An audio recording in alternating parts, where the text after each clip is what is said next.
स्वागत है। अच्छे लोग दुखी और पापी लोग सुखी क्यों रहते हैं? यह प्रश्न बहुत प्राचीन और दार्शनिक चर्चा का विषय रहा है। यह मानव जीवन में नैतिकता, धर्म और कर्मफल की अवधारणा को समझने का प्रयास है। अक्सर ऐसा देखा जाता है कि जो लोग अच्छे कार्य करते हैं, जिनका जीवन ईमानदारी, सत्य और परोपकार पर आधारित होता है, उन्हें अनेक प्रकार के दुख और कष्टों का सामना करना पड़ता है। इसके विपरीत ऐसे लोग जो अन्याय, झूठ, हिंसा और स्वार्थी कर्मों में लिप्त होते हैं, उन्हें समाज में सुखी, सफल और संपन्न देखा जाता है। इस विषमता का कारण समझने के लिए हमें कई धार्मिक, आध्यात्मिक और दार्शनिक दृष्टिकोणों की ओर ध्यान देना होगा। कर्म सिद्धांत और पुनर्जन्म। भारतीय दर्शन और धर्मशास्त्रों में कर्म सिद्धांत का विशेष महत्व है। कर्म का अर्थ है कार्य या क्रिया, और यह माना जाता है कि हर व्यक्ति के कार्यों का उसके जीवन पर गहरा प्रभाव पड़ता है। हिंदू, बौद्ध, जैन और सिख धर्मों में कर्म का सिद्धांत बताया गया है, जिसके अनुसार व्यक्ति के अच्छे या बुरे कर्मों का फल उसे अवश्य प्राप्त होता है, चाहे इस जन्म में मिले या अगले जन्म में। अच्छे लोग जो परोपकार, सत्य, अहिंसा और धर्म के मार्ग पर चलते हैं, वे अपने कर्मों के माध्यम से सकारात्मक ऊर्जा उत्पन्न करते हैं। लेकिन यदि वे दुख और कष्ट भोग रहे हैं, तो इसके पीछे एक कारण यह हो सकता है कि वे पिछले जन्म के कर्मों का फल भोग रहे हों। पुनर्जन्म और कर्मों की श्रृंखला के कारण इस जन्म में किसी का दुखी होना या सुखी होना पूरी तरह से उसके वर्तमान जीवन के कर्मों पर निर्भर नहीं होता, बल्कि यह उसके पिछले जीवनों के कर्मों से भी जुड़ा होता है। पापी लोग जो बुरे कर्म करते हैं, शायद अपने पिछले जन्मों के अच्छे कर्मों का फल भोग रहे हों और इस कारण वे इस जन्म में सुखी दिखते हैं। लेकिन उनके वर्तमान जीवन के पापी कर्म भविष्य में उन्हें दुख और कष्ट देंगे। समय की सीमित दृष्टि, मनुष्य की दृष्टि सीमित होती है। वह केवल वर्तमान को देख पाता है। हम यह नहीं समझ पाते कि जीवन का हर पहलू एक लंबे समय के चक्र का हिस्सा है। अच्छे लोगों को इस जन्म में कठिनाइयाँ मिल सकती है, लेकिन दीर्घकालिक दृष्टि में वे अपने कर्मों से शुभ परिणाम पाएंगे। उनके लिए यह एक प्रकार की परीक्षा हो सकती है। भगवद गीता में भगवान श्री कृष्ण ने अर्जुन से कहा है कि कर्म करो, फल की चिंता मत करो। यह श्लोक कर्म की महत्ता और फल की अस्थायीता को दर्शाता है। अच्छे लोग अपने कर्तव्यों का पालन करते हैं, लेकिन यदि वे तत्काल सुख और सफलता की अपेक्षा करें तो उन्हें निराशा हो सकती है, क्योंकि ईश्वर का न्याय और कर्म का फल समय के अनुसार मिलता है। मनोवैज्ञानिक और सामाजिक कारण।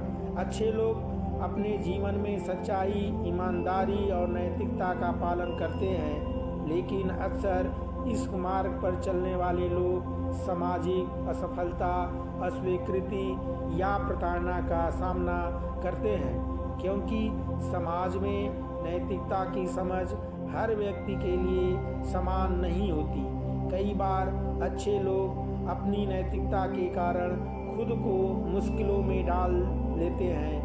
वे दूसरों की मदद करने में खुद को नुकसान पहुंचा लेते हैं या सत्य की रक्षा में अपने हितों की बलि दे देते हैं। इसके विपरीत पापी लोग स्वार्थी और चालाक होते हैं।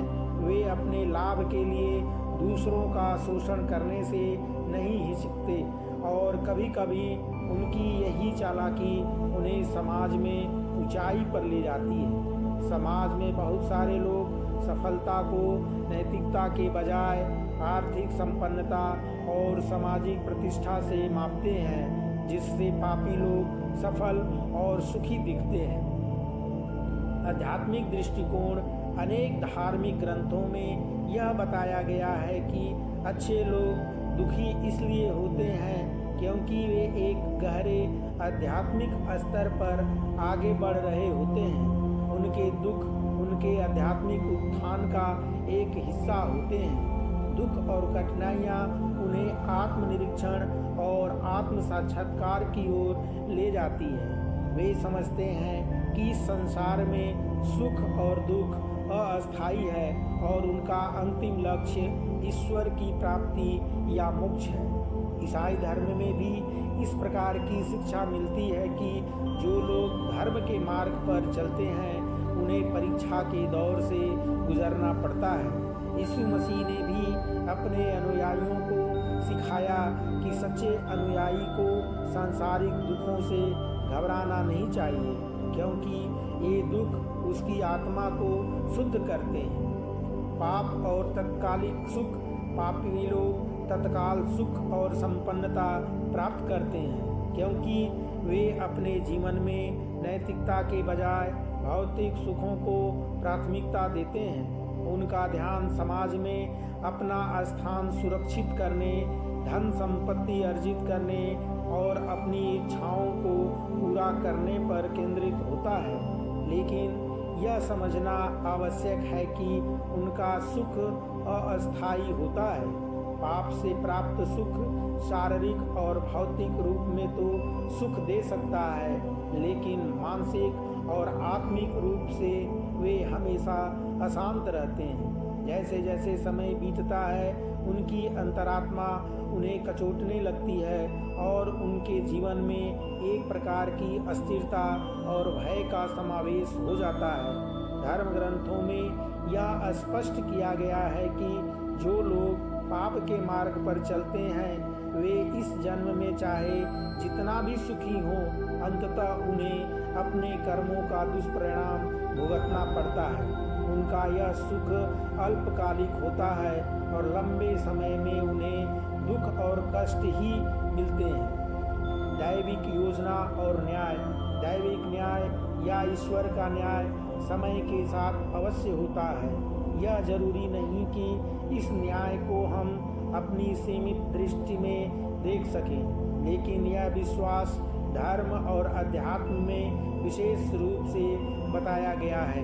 भगवान का न्याय अचूक होता है और हर व्यक्ति को उसके कर्मों के अनुसार फल मिलता है। यदि अच्छे लोग दुख भोग रहे हैं तो यह संभव है कि ईश्वर उनकी परीक्षा ले रहा हो या उन्हें एक उच्च आध्यात्मिक मार्ग पर ले जाने की प्रक्रिया में हो।